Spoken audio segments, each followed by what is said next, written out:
But welcome to our systems thinking and capacity building and consulting sense-making meetup on this Tuesday afternoon.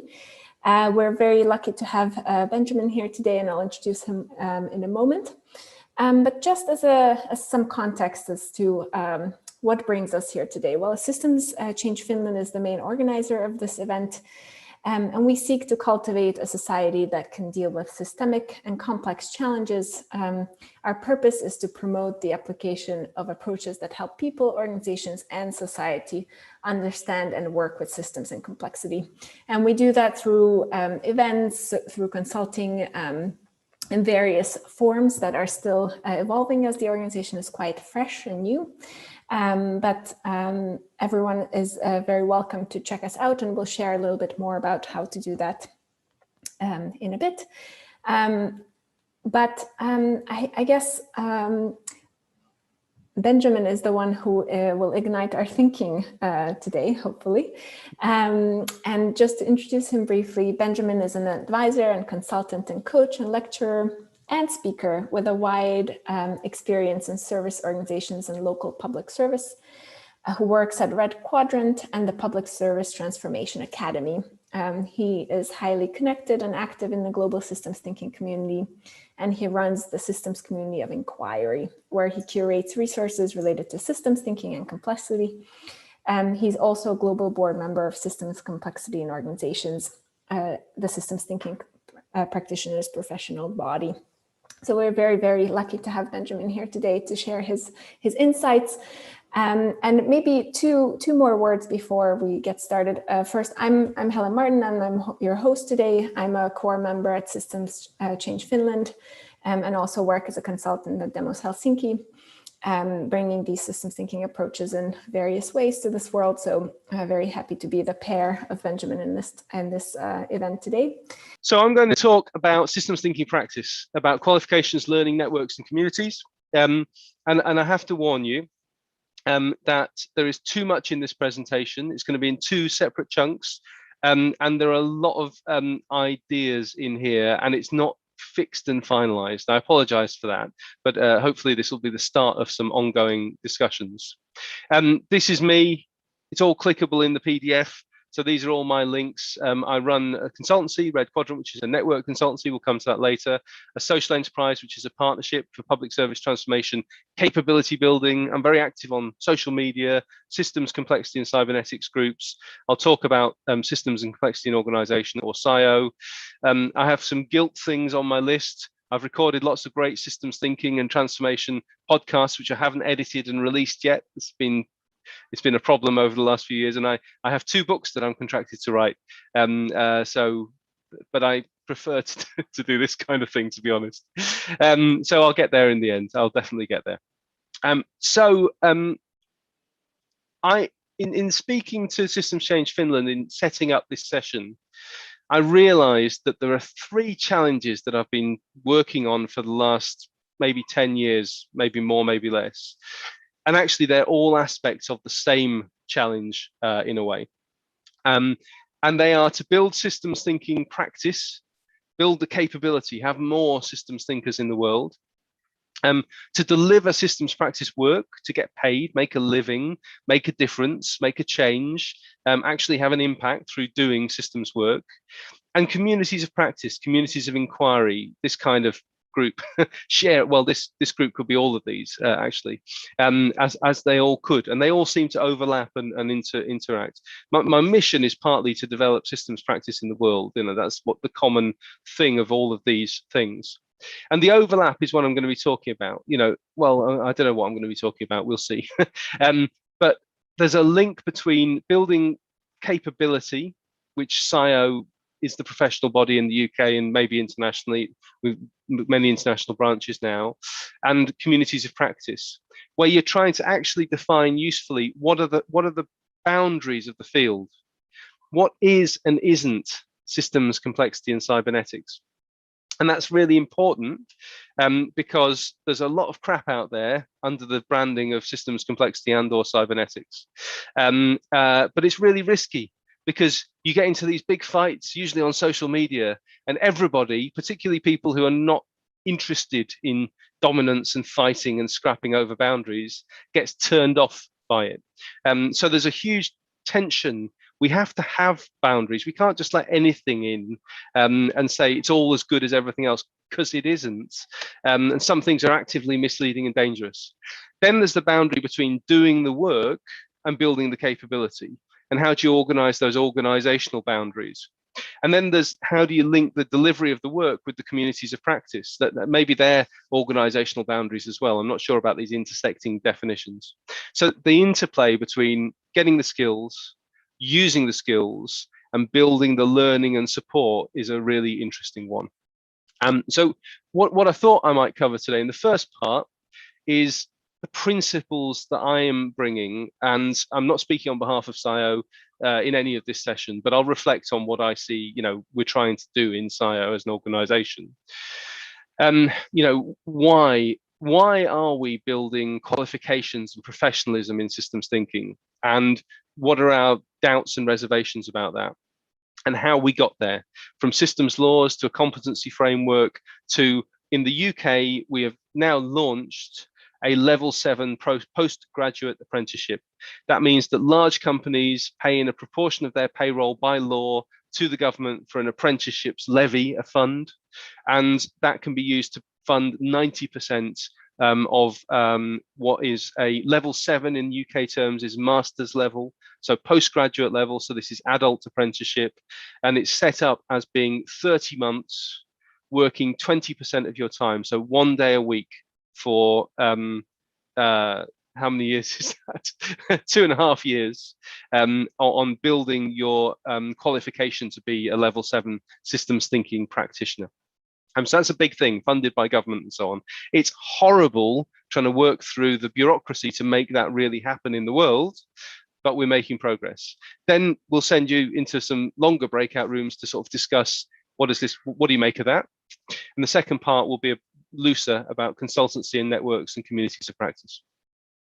I'll repeat my warning again that some of the content that I will flash in front of you today deserves a lot more time, and there's a lot of links and there's a lot of context I need to explain in this conversation.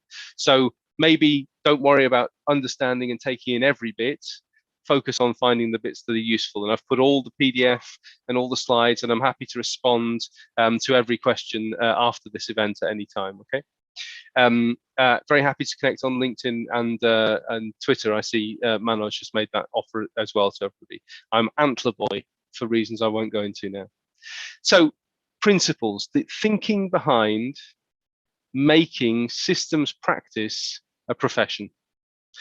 Mostly, it seems like a bad idea, because if you look at Agile, if you look at project management, if you look at Lean, Six Sigma, etc., you end up with certificate mills, and you end up with organizations that become institutions, and they get trapped into sclerosis, fixed, swollen, unable to adapt and change and move. So we see a huge risk in professionalization of freezing and fixing the profession and making it a grounds for power and contestability, which then just becomes a thing in its own right, instead of actually being about changing the world for the better, changing ourselves for the better, maybe. Some of my personal principles that I bring to this are that systems and complexity and cybernetics are all part of one extended field, and that it's ridiculous to try and make those distinctions between those three things. There are some ways you can do it, it's fine, but really, if you say complexity is completely new and different, you lose all the roots in systems and cybernetics, etc., etc. And there are a lot more interesting distinctions we can make. That's just by the by, bit of my background. I believe in adult learning, peer learning, action learning. So I don't believe in lecturing people, even though I'm doing slides today. I believe that you're intelligent, capable, interesting people who can learn a lot more from each other than from me, and learn a lot more from trying things out in the real world than from being in a Zoom classroom. And I do believe, although I don't practice as much as I should, radical self-inquiry. It's about changing ourselves, as I said, as much as it is about changing the world. And we use this model that was I developed with the SIO board to think about some risks inherent in systems and complexity thinking. So we really say there are 4 ways that we ourselves, this is not to judge and label other people, even though that will inevitably happen. There are 4 ways we can go wrong in getting into systems and complexity. There are many more ways, by the way. You can just be plain incompetent, or you can just be an arse. But these are the 4 interesting ways. The first type is naive enthusiasts. You all know the people, I really observed this a lot in the early days of service design. There were all these young people. I would go to conferences and they would be like, we've learned this simplified version of customer journey mapping. Why won't they let us change the world? And I would say, well, I haven't even been here for all of these, but isn't there something to learn from the knowledge management wars, from just in time and total quality management and lean and Six Sigma and all the people who thought they were going to change the world with their methodology in the past? And somehow they're all still going to conferences, and mostly they're spending a lot of time complaining about why they aren't allowed to change the world. So there's a huge power. We need all these quadrants as well. There's huge power in this naivete. But those people, it's more inclusive. It's more likely to be a large group, enthusiastic. It creates a lot of energy in the field. It creates a lot of, frankly, marks, people who can be exploited for money, who you can sell stuff to with a good intent to help them along in their careers, or just for the sake of making the money. And it's people who believe in power to do something, change the world. Then these people tend to breed these people, the oversimplifying popularizers, the people who want to generate a following, who are up here in this inclusive, positive, dynamic energy, but really want the intellectual property, the money, the power over, the power of control. And of course, popularizers are useful, particularly if they don't oversimplify too much and give people these limited views of what systems thinking is, because they generate the buzz. They spread things more widely. Then you get the gurus. The gurus, and I'm deliberately spelling this in a way that's intended to recognize that the use of the word guru can be offensive to certain traditions, but it's a concept that we now have in the West regardless, are people who, are few, exclusive, trying to create exclusivity, marked out perhaps by grumpiness and negativity towards others. So they're creating boundaries and saying, that's not good, that's not good, this stuff that's my stuff, this is the good stuff. And you can see the kind of threat that they bring into the field.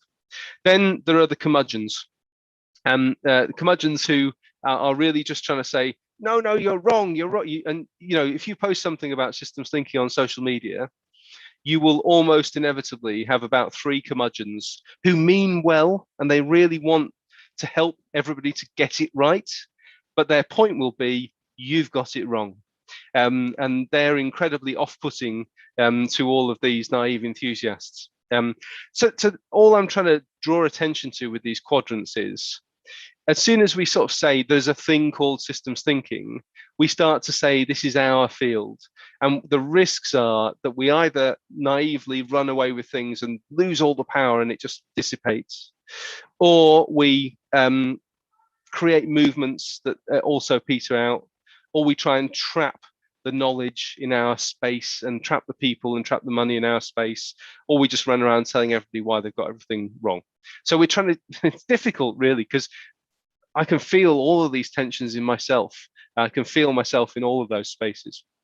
And what we're trying to do, broadly speaking, in SIO is bring naive enthusiasts in by showing them there's a lot more than that, and there's lessons to be learned from the failures of the past, and it might be more interesting and complex than you think. Popularizers as well say, actually, it might not be that simple.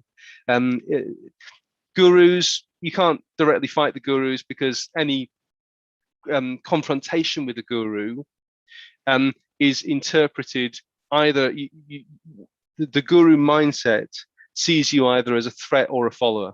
You just have to ignore them individually, but you have to show everybody, yeah, there's some value in that, but it's not everything. Like he, it's always a he. Those no, not always, usually. Show there's some other approaches that are valuable, and maybe there's some weaknesses of that approach as well. And for the curmudgeons, you've got to say, yeah, you're right. You seem to understand the theory beautifully, but actually, let's just focus on how people can improve and be more useful and apply their systems thinking a bit more effectively. So that's backing all of this as we move into. So, with all those risks, why would we even want a qualification and a profession? Well, to promote the field. We've got practitioners working in the Ministry of Defence in the UK, for example, and it's very hard for them to get promotion, to get recognition, to demonstrate that systems thinking is a big thing, when all of their colleagues have various qualifications and letters after their name and all those kind of things. And if they're just there saying, systems thinking can't be pinned down, man, it's a lot more adaptive and emergent and complex than that, they're just going to get passed by.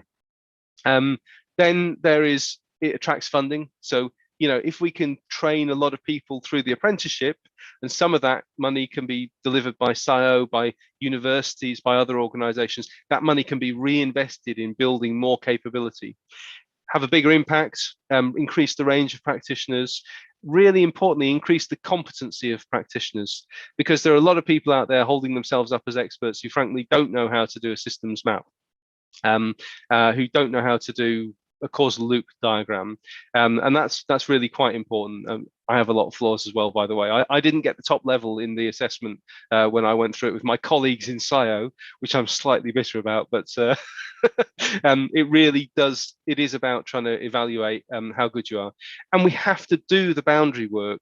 We have to address that problem of what do we consider to be part of the profession, and what is outside the profession, even if somebody's claiming it's part of systems thinking, because actually it just doesn't meet the criteria. It's just not right. It's just not good enough.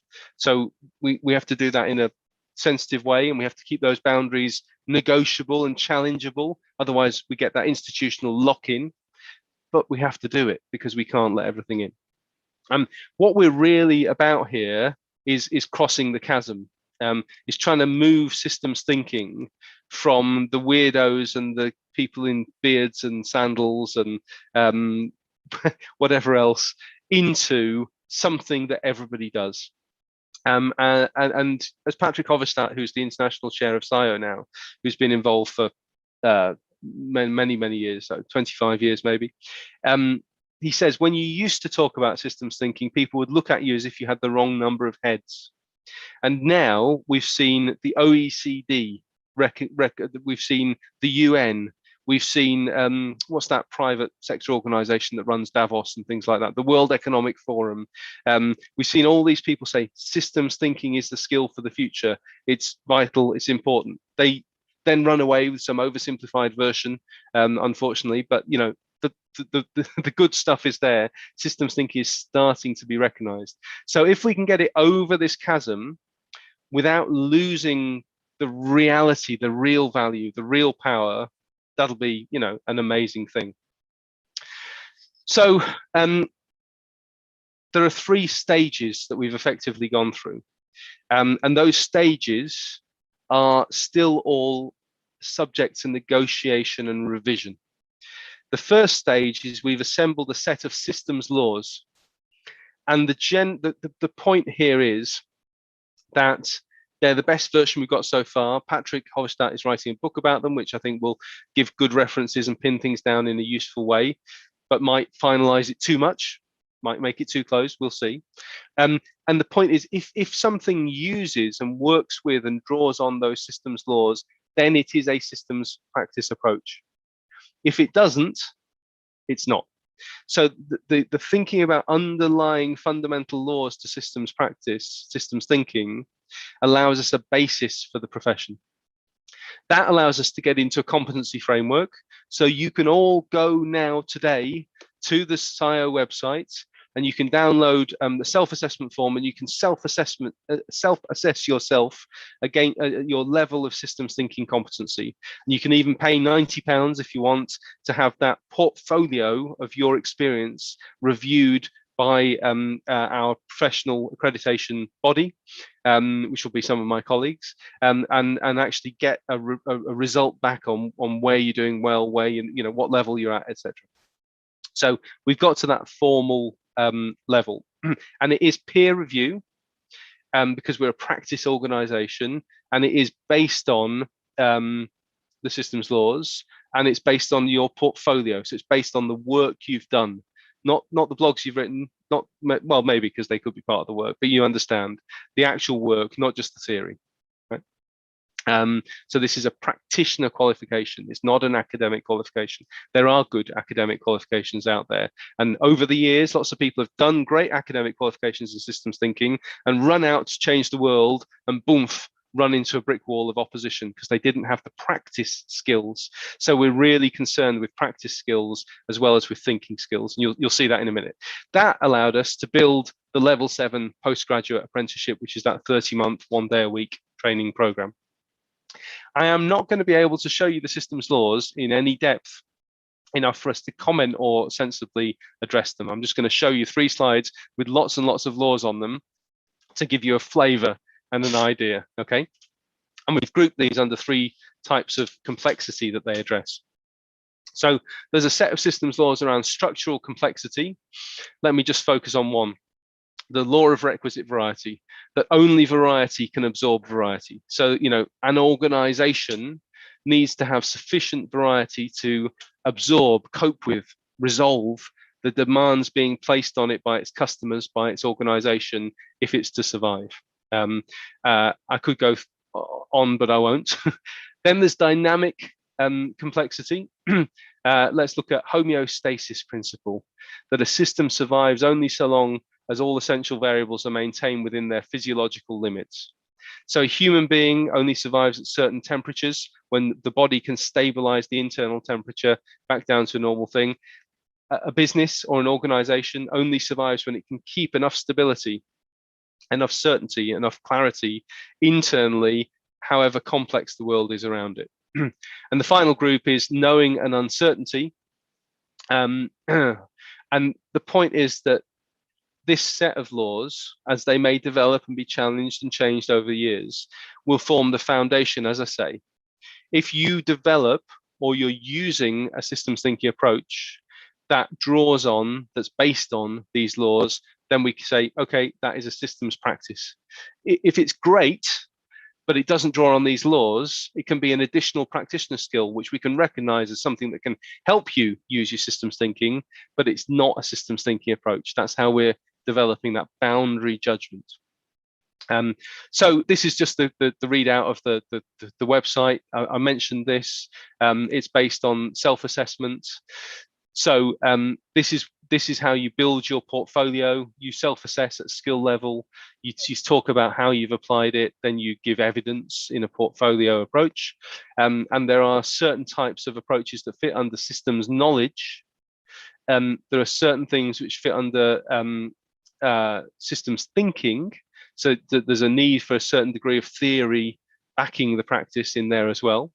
You can download this from the website. It's all there. It's a PDF, and then there's a set of intervention knowledge and skills. Those facilitation, consultancy, change management, program delivery kind of skills that are valuable to support you to actually do the work in the real world. So that's been a heck of a lot. Oh, by the way, and there's a whole set of resources.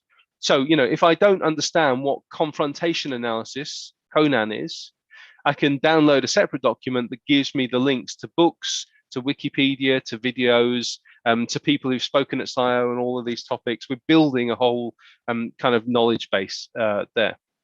And it's not perfect, but it has been worked on. It is there. It does exist. And that has contributed, as I say, to the systems thinking practitioner. And the point about the systems thinking practitioner is you have to learn at least 2 core systems thinking methodologies to get that level 7 qualification.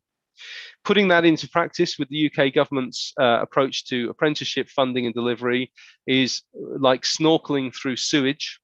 It's not something I would wish on my worst enemy. It's a really, really terrible experience, and we're struggling through it as we speak. But people are starting to be signed up, and providers are starting to get ready to provide.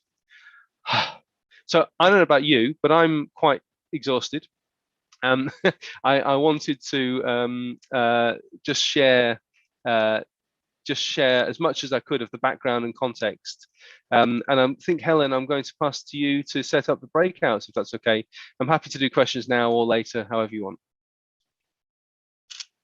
Maybe let's try with the questions first. That makes sense. We're running a little bit behind, so let's see if there are questions bubbling already up at this point. Let's take the time for those instead of a breakout, but let's see what we have.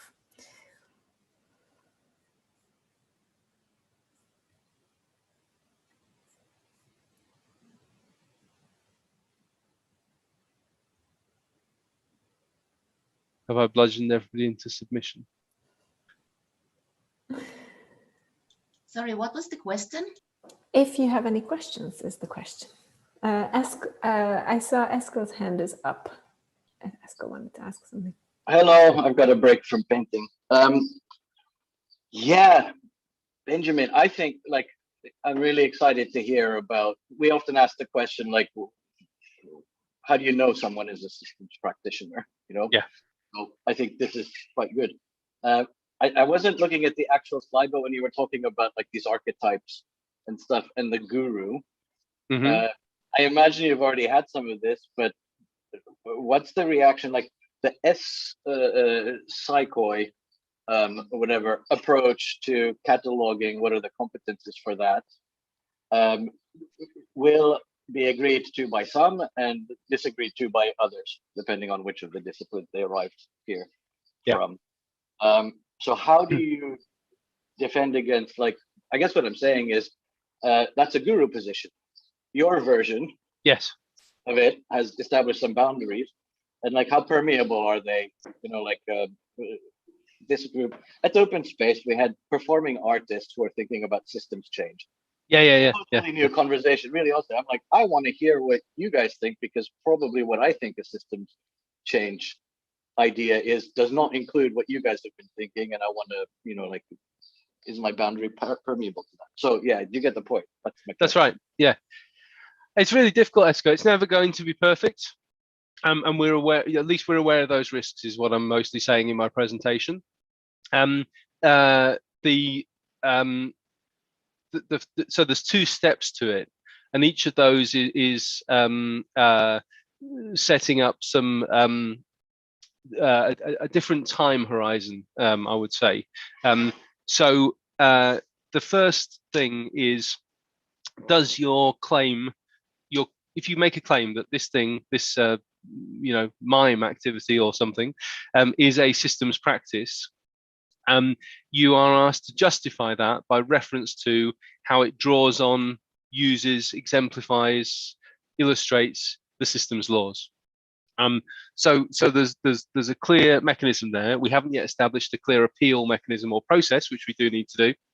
And then the systems laws themselves will be challengeable, and will no doubt be argued about. But there's a certain amount of the starting point is, we've done this in good faith.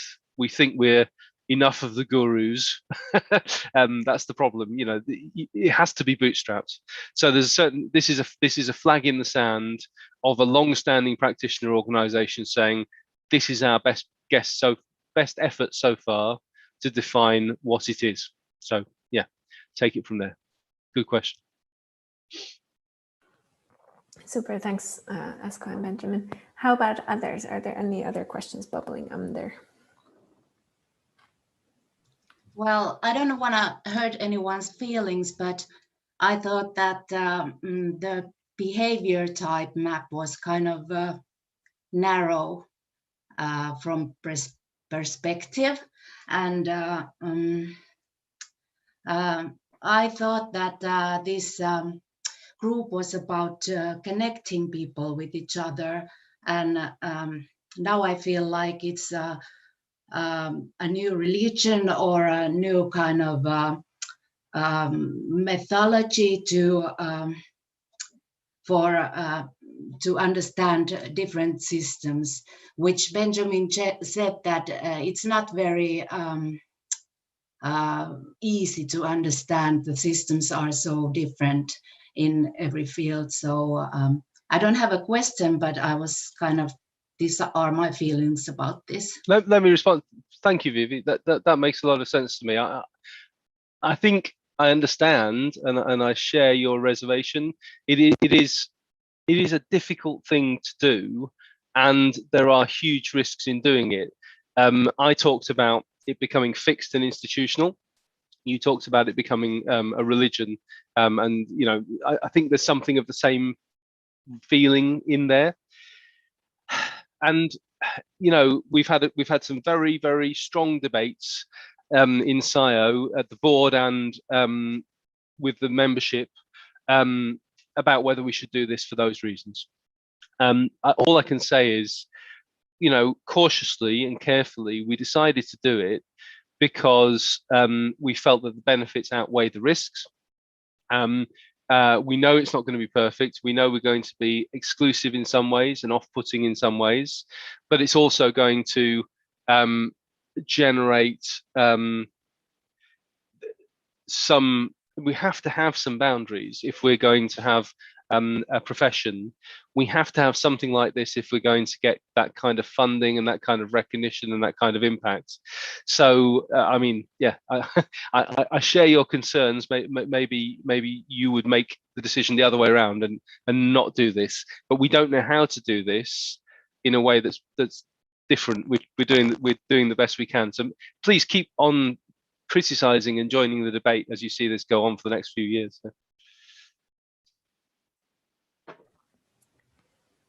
Thanks, Vivi. And Benjamin, I see Mohammed's hand is up as well. Hello, good morning or good afternoon, everyone, depending on where you are. I actually have two comments, not questions. The first of which is, I don't think we the systems thinking bodies or work groups are targeting young youth enough. And by that, I mean at least freshmen and maybe second year university students.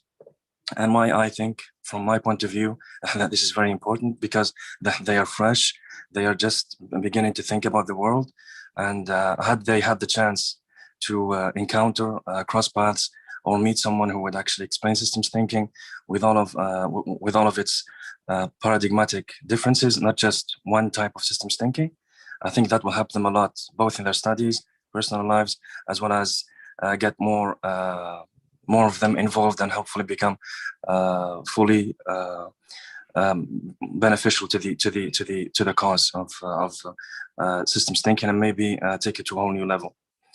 And the second comment was concerning the off-putting, so to speak, of those individuals or groups or social media groups who actually make not so scientific or systems thinking like postings.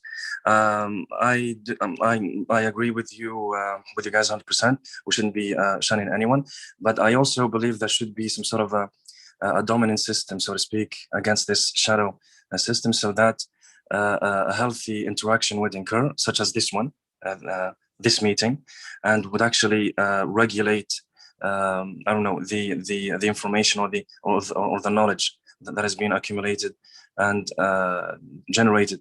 And I would like to cite an example. For instance, marketing companies or software companies or any company, actually, once they get a hold of an idea in general, they will try to commoditize it.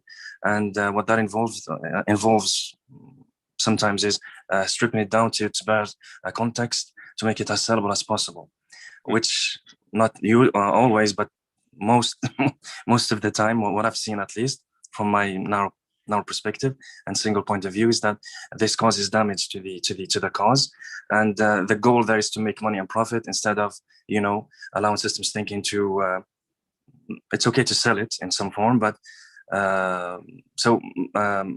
they're not trying to sell the thing itself. They're trying to make money out of the thing, which might cause more damage than harm. And that's it for me. Thank you very much for listening. Good comments. This is the right debate to be having, isn't it? Absolutely. So I think maybe, Benjamin, this might be a good time to continue with your presentation, and then we'll come back to questions once we get to see the second part of what you have to say. So I'm going to talk about my practice now, I suppose. Sorry, my phone is interrupting my headset. Let me just. I do some systems consulting, mostly in public services, mostly in the UK. I also give talks about the dangers of management consultancy, and what we're talking about here is the playoff between being beautiful but useless and having an impact in the world, but possibly a negative impact. And one interesting thing is that I think systems thinkers, because they are thinking about complexity, about second order and third order effects, are more likely to do nothing. And sometimes that might be really good. I mean, one of my favorite systems thinking headlines of the last 12 months was the revelation, which may or may not be true, that those dual flush WCs, the toilet cisterns, which had two separate buttons, one for a small burst of water and one for a large burst of water, that were designed to save water and help with the environmental movement, actually break down more often because they have a more complicated mechanism and therefore have to be serviced, replaced and scrapped more often, and might in the end have a detrimental impact on the environment. So there's always this, doing something might be worse than doing nothing, right? And what's really interesting is that consultancy, particularly as practiced by large consultancy firms, has some fairly obvious negatives. And because we're in the space of change and intervention, and I am a management consultant, we have to be really aware of these. So if you've never seen the film The Devil's Advocate with these two gentlemen in it, I highly recommend it when you're thinking about any type of institutional setting that delivers organizational change. It's not irrelevant to the experience of being in a McKinsey or something like that, because you're being offered the opportunity to sell your soul, what you actually care about, the actual focus on impact. Because sometimes there's a choice between focusing on impact and doing the right thing and ethics, and making money and success and building your profile internally in the organization. When myself and my then business partner set up our consultancy, Red Quadrant, in 2009, we had two inspirations. Eden McCallum, a strategy consultancy that stopped employing consultants and just built a network of expert strategic practitioners, people who were fed up working 90 hours a week for McKinsey and BCG and those kind of organizations. Turns out that, a strategy consultant is a strategy consultant is a strategy consultant to a certain extent. So all those people had laptops full of all the models and analysis and methodologies from their former employers, and could just be sent out. And they became a very successful consultancy, bigger than McKinsey in the UK, certainly for a while. The other inspiration was an organization called the Keen Group, a minicab company in southwest London that had self-employed drivers, and the company installed what was then a big geographical location system in the boot of the car with a little screen at the front, and it was a self-rostering, self-organizing system. You might be familiar with a little upstart startup that nixed this idea and this technology, which is called Uber. So I always say that we were Uber for consulting before Uber existed. So we had this vision. Instead of a big consultancy house or a business process outsourcer, which uses consultants for transformation, but isn't really interested in consultancy, it's only interested in doing the transformation to take on managed IT services and things like that, we would create this beautiful self-organized consultancy that would become bigger than the big four, take on the world, and change everything. So it hasn't quite worked out that way. But the way our consultancy works at the moment is very much like a traditional consulting firm, but with more expert people, lower prices, lower margins, unfortunately for me. And we have a very large consultancy pool of people. We use about 120 consultants in an average year, but we have some core consultants and some people who are like the directors or partners in a traditional firm who see through the bids and the winning work and then the delivery of the work and the client relationship and the quality assurance and the management, and then get it out the other end. Yeah. We always contract per project with our consultants. So it's not like we have people on a retainer or we force people to not take other work. We just, if the work is available and they're available, we have the negotiation. But we continue the relationship between individual projects. We have some people who are very core, who want to be part of our business because they believe in it and they feel a part of it. We have some people who are just completely transactional. They think of us as an agency. If we've got a gig for them when they're free, they'll do it. If not, they won't. They don't care. They'll go somewhere else just as easily. And we work with that whole range of people, but obviously in different ways.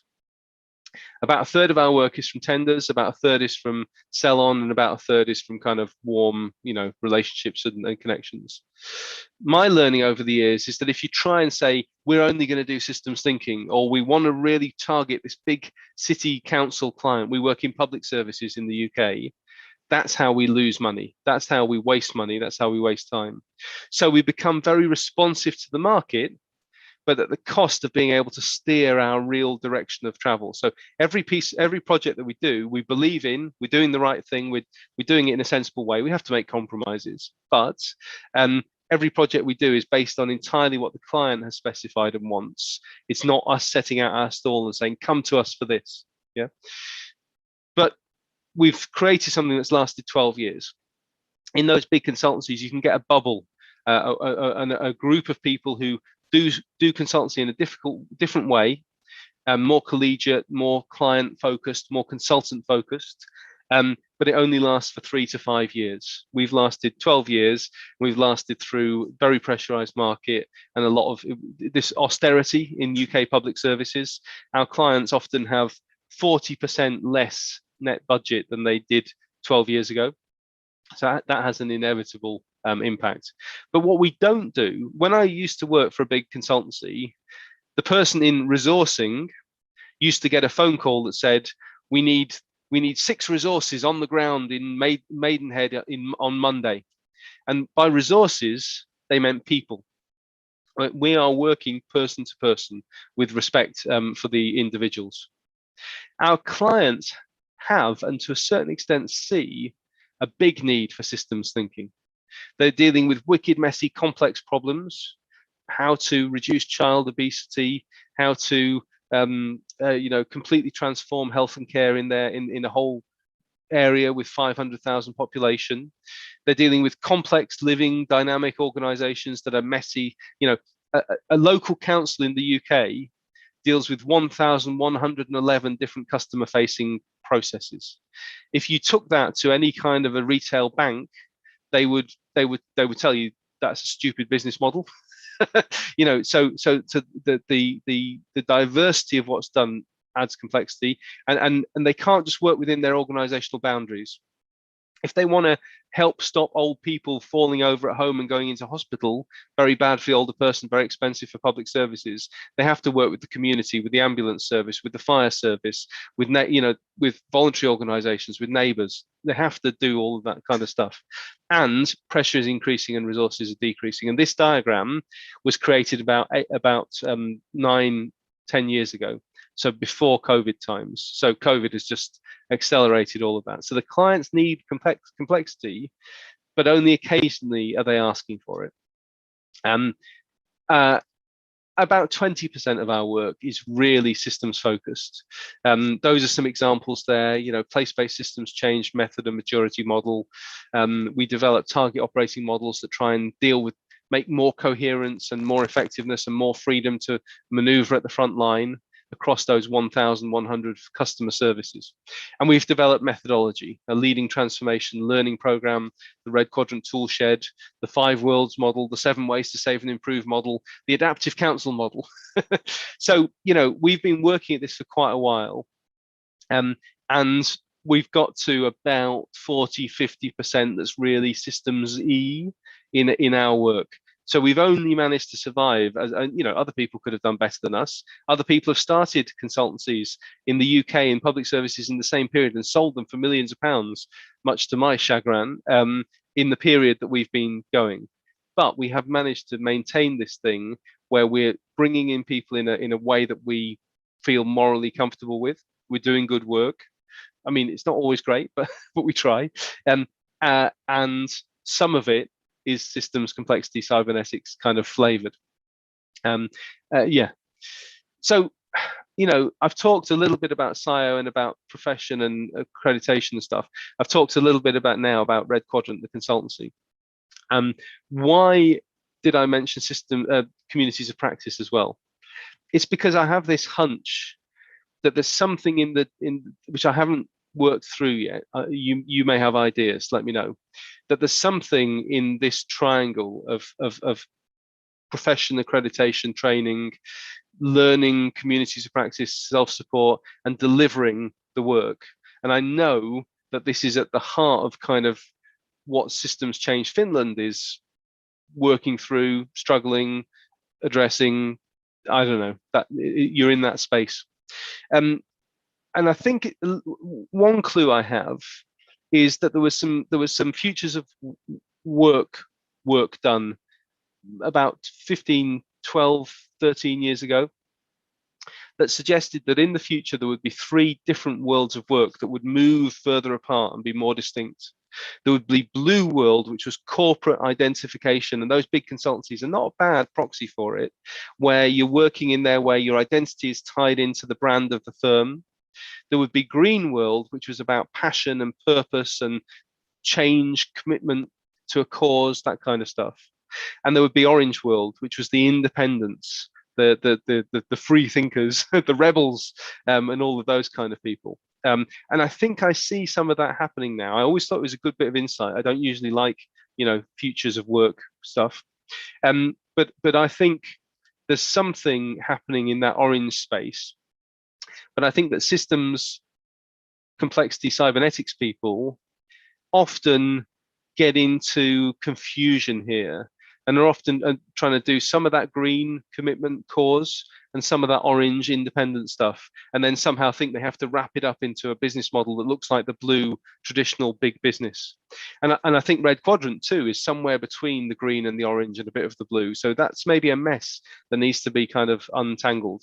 And by the way, these colors, as far as I know, mean nothing. Don't read Spiral Dynamics or Frederick Laloux or anything into this. Different. Just an illustration. Final thing from me, I think, is what have I learned from all of this, really? Take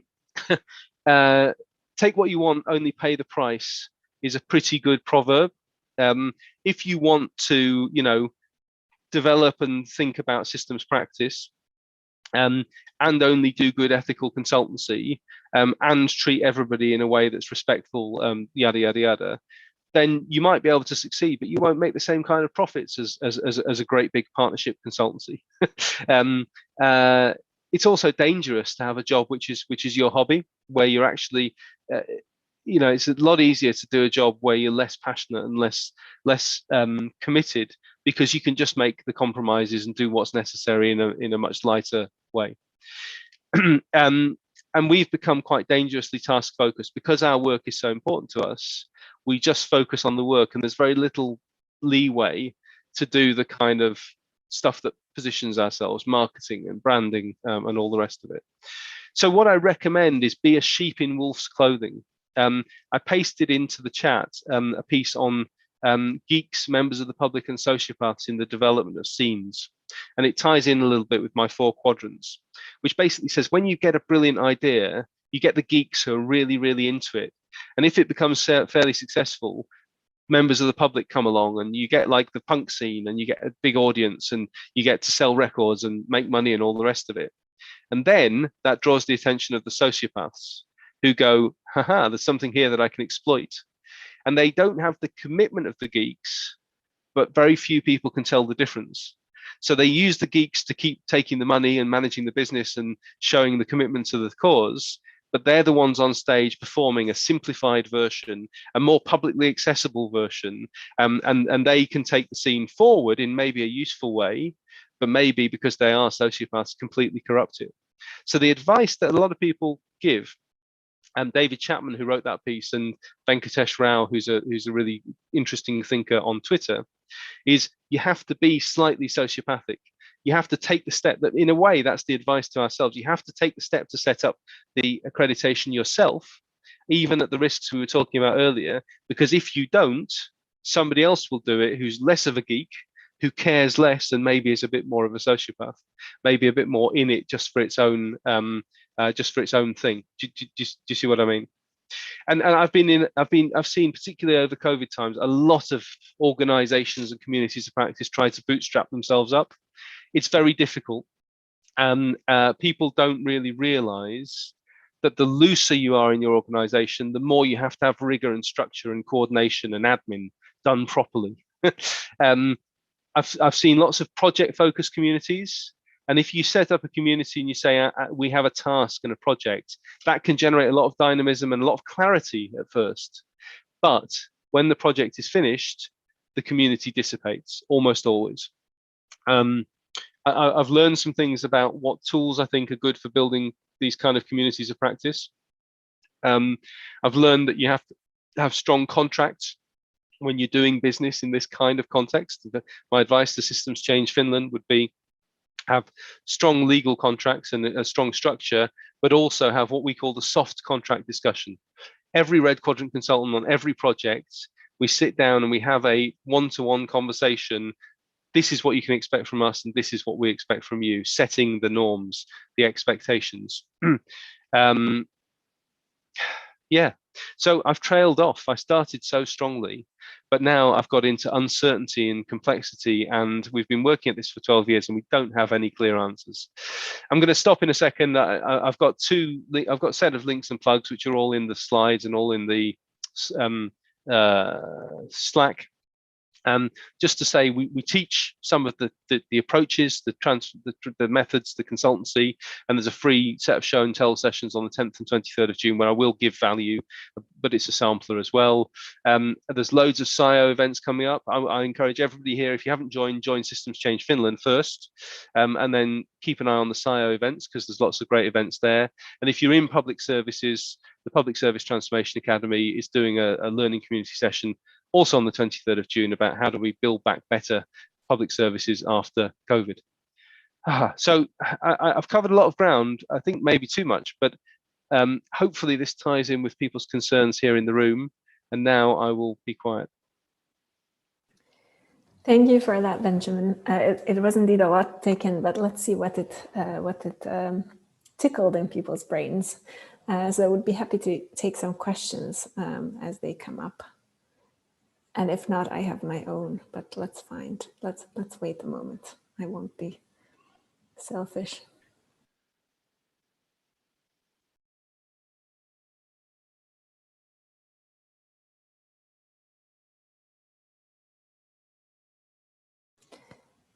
Okay, nothing is popping up. I see Gunther has a hand. Yeah. Did she? Yeah. Okay, Gunther, please. Yeah, actually, I wanted to ask, how about these companies who are coming for you for consultancies? Are they even aware that they have systems problems? Because it had been in a way discussion in other ways that clients very often are not aware what type of problem do they have, and how you can actually sell it in a way or go to the right thing when you are offering, or what is the thing they are searching when they come to you?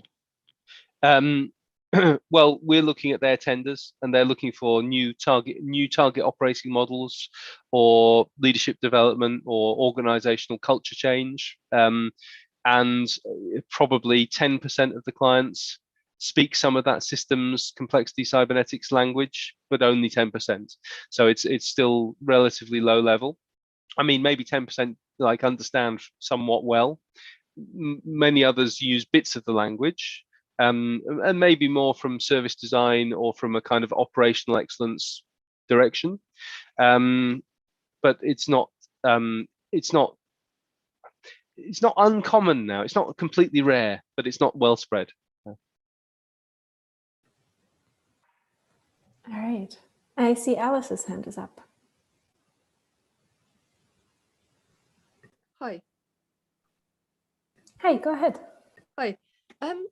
Yeah, it's really interesting, the idea of like British councils being under so much pressure and trying to apply a systems approach to that.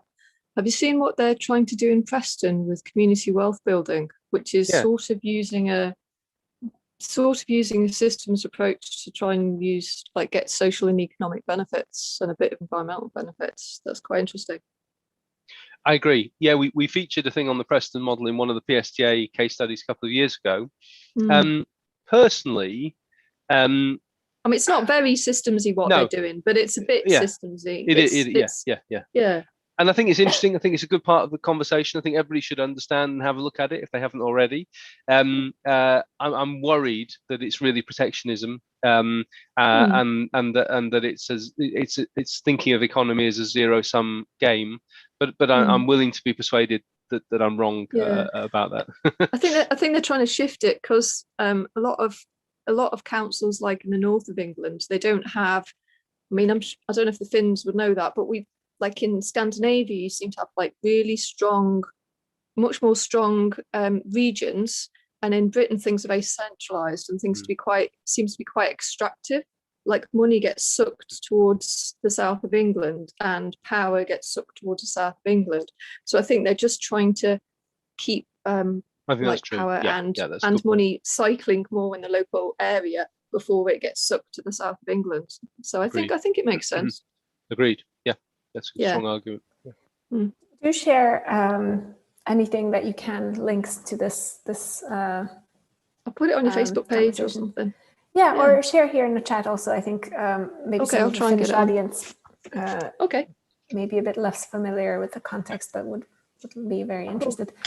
I see Dora's hand is up, if you want to go next. My microphone is... Right. I was wondering about this financing, right, and getting a living doing this kind of, or making a living doing this kind of work. And I'm just wondering how, for example, there are now talks because of the climate and whatnot, there are talks about introducing caps, like, this is how much people should be owning and this is how much people should be earning. And then at the same time, talking a lot about the basic income. And then you are also talking about how much people are making at the top compared to the bottom when we are talking within an organization. So if there was more of a redistribution, people wouldn't feel, that compromised, that you were talking about the ethics and the whatnot. They could be more themselves and doing the job with a full heart because they don't need to worry about. I know we are pretty far from that, but I'm just wondering, like how this could be achieved. Like there are so many people who would like to do good and don't want to be compromised, and then whether for example, the employee ownership and whatever other models there are, like how can it be spread wider and further? I mean, I think that's a great question and a good challenge. And I'm absolutely persuaded of the belief that if we had closer wage equality, we would have, in many ways, a better society. I've almost taken a choice, Dora, to work in there was a really interesting discussion I was part of with Frederick Laloux, where he said, look, I've chosen the easy job. I'm working with the people in the spaces where they have the potential to really work in a radically new way. You guys, including me and a few other people, have chosen the hard job. You're working in the old hierarchical organizations that are not going to change in the next 50 to 500 years. And that's just the way it is. That's true. I've chosen the harder job for some reason. So I'm not an expert in what radical change would look like. I'm much more of an evolutionary, trying to help people, deal with messy, difficult organizations personally. But I think it's a great topic for the whole group to think about. Yeah, thanks for that. I see Kellyanne has his hand up. We have a few minutes left, so if it's a quick question, now we could take And that I'm happy one. to stay a few minutes later if it helps. Yeah. Others. Yeah, right. Hello, Benjamin. Thank you very much for a very interesting and insightful presentation. I have a very quick question. How do you suggest to deal with the status quo while coming into this business of doing systems thinking as a consultancy service? Because I come from India, and in my context, systems, the word system is perceived as anything which has an order. So, for example, social institutions, the caste as a system, or class as a system, the political arrangement or government administration is seen as system. Whereas on the other hand, people are also concerned about making systemic changes. I mean, by systemic change, they mean the large scale change, which is to be implemented by the authority. And these two perceptions are very different than suggesting to use systems approach for understanding problems and finding out solutions. So I think in this case, the status quo is cognitive. It's not in terms of the business functions as such, but in terms of the cognition, the perception of people. What do they mean by system and how to change it? So the question is, how do you suggest to deal with this cognitive status quo? Well, we definitely face the same problem, Kellyanne, in the UK as well. If you start talking about systems, still many more than half of the people will think you mean the system, the way it's organized at the moment, something like that. And to be honest, we're not selling systems complexity and cybernetics as a brand, as a thing. We're just embedding it in the way that we work. And I guess the best approach that we have, the best thing I can say is, as part of your observation, you're finding out your discovery phase. If you can identify things that you're seeing from a systems complexity cybernetics perspective and help and give people that insight. Have you seen how this pattern connects? Have you seen how this works together? And actually that's from a bit of this viable systems method or something like that. That gets people to realize that you're doing something, that there's something there, that there's something of value.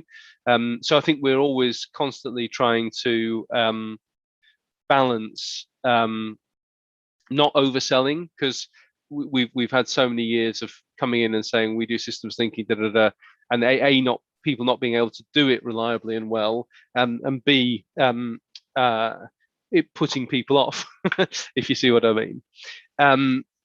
But bring it up as part of your method, just as part of how you get the insights, as part of how you're explaining things. So that's all I can suggest, from that at this moment. Thanks for that. Pekka, I see your hand, but before we kind of continue the discussion for a few more minutes, if Benjamin is able to stay, I will just quickly do a few plugs which are important before people continue with their afternoon. So first, as Benjamin already said, please join us. Systems Change Finland is very active on social media, both on Facebook, Twitter, and Slack. And you can go to our website, systemschange.fi, to kind of get connected to all those different things. And while you're there, you also might consider supporting the work that we do by becoming a member. And there's a lot more information about that.